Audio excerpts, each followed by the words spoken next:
മുഖ്യമന്ത്രിക്ക് പരാതി നൽകാനാണ് ഇടുക്കിയിൽ തട്ടിപ്പിനിരയായവരുടെ തീരുമാനം. കേസിലെ മുഖ്യപ്രതി അനന്തകൃഷ്ണന്റെ വാഹനങ്ങൾ പോലീസ് കസ്റ്റഡിയിലെടുത്തു. ഇന്നോവ അടക്കമുള്ള 3 വാഹനങ്ങൾ കസ്റ്റഡിയിലെടുത്തു. അറസ്റ്റിലാകുന്നതിന് മുൻപുള്ള അനന്തകൃഷ്ണന്റെ വീഡിയോ സന്ദേശം പുറത്തു വന്നിട്ടുണ്ട്.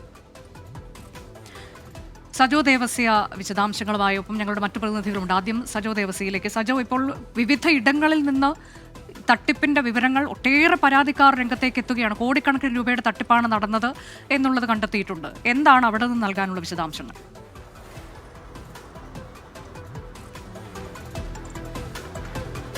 അനുജ, അതായത് 2500ഓളം പരാതി മാത്രമാണ് കണ്ണൂർ ജില്ലയിൽ നിന്ന് ഇതിനകം വിവിധ പോലീസ് സ്റ്റേഷനുകളിൽ എത്തിയിരിക്കുന്നത്. 11 പോലീസ് സ്റ്റേഷനുകൾ, കണ്ണൂർ ടൗൺ, കണ്ണൂർ സിറ്റി, ചക്കരക്കൽ, വളപട്ടണം, മയിൽ, തളിപ്പറമ്പ്, പയ്യന്നൂർ എന്നിങ്ങനെ എടുത്ത് പരിശോധിച്ചാൽ 11 ായി 2500 പേരാണ് പരാതി നൽകിയിരിക്കുന്നത്. വനിതകളാണ്. വനിതകൾക്കായാണ് പകുതി വിലയ്ക്ക് സ്കൂട്ടർ എന്ന പദ്ധതിയും നാഷണൽ NGO കോൺഫെഡറേഷൻ്റെതെന്ന പേരിൽ അനന്തകൃഷ്ണൻ്റെ നേതൃത്വത്തിൽ നടപ്പാക്കിയത്. അതിൽ 60,000 രൂപ നൽകി 6 മുതൽ 8 മാസം വരെ കാത്തിരിക്കുന്നവരാണ്. അവർക്ക് പിന്നീട് യാതൊരു മറുപടിയും ലഭിച്ചില്ല. അറസ്റ്റിലാകുന്നതിന് തൊട്ട് മുൻപും അനന്തകൃഷ്ണൻ ഒരു വീഡിയോ സന്ദേശം തയ്യാറാക്കി വാട്സപ്പ് ഗ്രൂപ്പുകളിലൂടെ പ്രചരിപ്പിച്ചു. എല്ലാം ശരിയാകും, വേണ്ടാത്തവർക്ക് പൈസ തിരിച്ചു കൊടുക്കും, അല്ലാത്തവർക്ക് സ്കൂട്ടർ ലഭ്യമാകും എന്നൊക്കെയായിരുന്നു. അപ്പോൾ കണ്ണൂരിൽ മാത്രം 15 കോടി രൂപയുടെ തട്ടിപ്പ് നടന്നു എന്നാണ് ഇപ്പോഴത്തെ നിഗമനം. ഇതിനകം വിവിധ FIRകൾ രജിസ്റ്റർ ചെയ്തിട്ടുണ്ട്. കണ്ണൂർ ടൗൺ സ്റ്റേഷനിലാണെങ്കിൽ 498 പേരുടെ പരാതിയിൽ ഒരു FIR.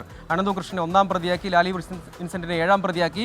സ്പിയാഡ്സിൻ്റെയും നാഷണൽ NGO കോൺഫെഡറേഷൻ്റെയും ഭാരവാഹികൾ, പ്രൊമോട്ടർമാർ, കോർഡിനേറ്റർമാർ, സെക്രട്ടറിമാർ എന്നിവരെയൊക്കെ പ്രതികളാക്കിയാണ് കേസെടുത്തിരിക്കുന്നത്. Chakkarakkal station, town, city, Valapattanam, Mayyil എന്നിങ്ങനെ വിവിധ സ്റ്റേഷനുകളിൽ 300-400 ആളുകളുടെയൊക്കെ പരാതിയിൽ 1-2 FIRകൾ രജിസ്റ്റർ ചെയ്തുള്ള കേസ് അന്വേഷണത്തിലേക്ക് പോയിട്ടുണ്ട്. വിപുലമായ തട്ടിപ്പ് ഈ മേഖലയിൽ നടന്നിട്ടുണ്ട്. ആദ്യഘട്ടത്തിൽ ലാപ്ടോപ്പ് വിതരണം അടക്കം ഉള്ളവയാണ് നടപ്പിലാക്കിയത്. പക്ഷേ അതിൽ ചിലർക്ക് കിട്ടിയിട്ടുണ്ട്. ചിലർക്ക് ഈ ആദ്യഘട്ടത്തിൽ ഈ ഉദ്ഘാടന പദ്ധതി എന്ന നിലയ്ക്ക് ബൈക്ക് അടക്കം, അതായത് സ്കൂട്ടർ അടക്കം ലഭ്യമായിട്ടുണ്ട് എന്നതാണ് അവർ പറയുന്നത്. നമ്മളോടൊപ്പം ഈ പദ്ധതിയുടെ ഭാഗമായ ഒരാൾ കൂടി ചേരുന്നുണ്ട്.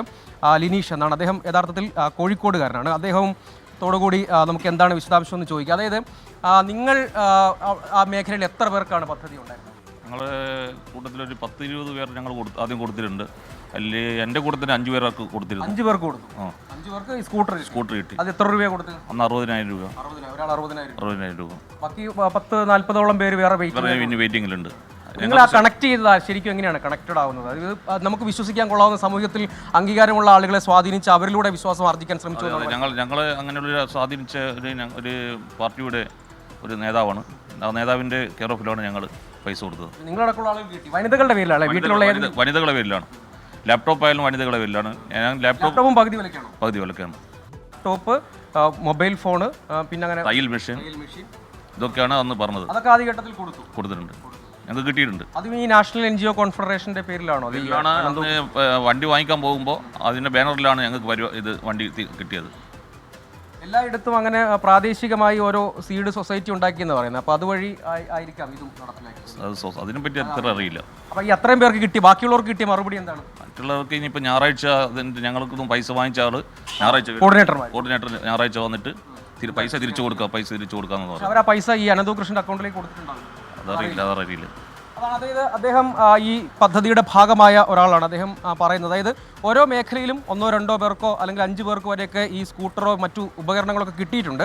അതിനുശേഷം പിന്നീട് വലിയ നമ്പർ ആളുകൾ വെയിറ്റിംഗ് ആണ്. അവർക്ക് പക്ഷേ പിന്നീട് അവർ വിവരം അന്വേഷിക്കുന്നു. വാട്സപ്പ് ഗ്രൂപ്പുണ്ട്, ഓരോ പ്രാദേശിക കോർഡിനേറ്റർമാരുണ്ട്. അവരിൽ പലരും ഇരകളായി എന്നാണ് അവർ പറയുന്നത്. അതേസമയം പണം നഷ്ടമായ ആളുകൾ ഇന്നയാൾ വഴിയാണ് ഞങ്ങൾ അതിലേക്ക് പോയത്. പ്രാദേശിക തലത്തിൽ ജനപ്രതിനിധികളെ അടക്കം മിക്കവാറും ജനപ്രതിനിധികളെയൊക്കെ ഇവർ വിവിധ പദ്ധതികൾക്ക് ക്ഷണിതാക്കളായി വിളിച്ചിട്ടുണ്ട്. അവരൊക്കെ ആ സ്ഥലത്തേക്ക് പോയി. പിന്നീട് ഒരു പ്രോമിസറി നോട്ടൊക്കെ കൊടുത്തു തരാമെന്നൊക്കെ. പക്ഷേ പിന്നീട് ആവർത്തിച്ച് ചോദിക്കുമ്പോൾ ഭീഷണിപ്പെടുത്തും മറ്റുമൊക്കെയായി. 3 കോടി രൂപയുടെ പരാതി മാത്രം, 3 കോടി നഷ്ടമായെന്നൊരു പരാതി മാത്രം കണ്ണൂർ ടൗൺ സ്റ്റേഷനിലുണ്ട്. അങ്ങനെ ഓരോ സ്റ്റേഷനുകളിലും ഇങ്ങനെ കോടികളുടെ കണക്കാണ്. അതായത് ഇതുവരെ നമ്മൾ മനസ്സിലാക്കിയത്, പോലീസിൽ നിന്ന് നമുക്ക് ലഭ്യമായ വിവരം എന്നത് കണ്ണൂരിൽ മാത്രം 15 കോടി. അത്രയും ബാഹുല്യമുണ്ട്. അതായത് സാധാരണക്കാരായ ആളുകളെ മോഹന വാഗ്ദാനങ്ങളൊക്കെ കൊടുത്താണ് അവരെ ഈ മോഹവലയത്തിൽപ്പെടുത്തിയാണ് ഇത്ര വലിയ, കേരളം സമീപകാലം സാക്ഷ്യം വഹിച്ച ഏറ്റവും വലിയ കുംഭകോണം എന്ന് നിസ്സംശയം പറയാൻ കഴിയുന്ന തട്ടിപ്പ്. അതിൽ വ്യാപക പരാതിയാണ് കണ്ണൂരിലെ വിവിധ സ്റ്റേഷനുകളിൽ. കണ്ണൂരിൽ വിവിധ സ്റ്റേഷനുകളിലാണ് അത് കോടിക്കണക്കിന് രൂപയുടെ തട്ടിപ്പ് എന്നുള്ളതിന്റെ വിവരങ്ങൾ, വിശദാംശങ്ങളൊക്കെയാണ് പുറത്തു കൊണ്ടുവന്നിരിക്കുന്നത്.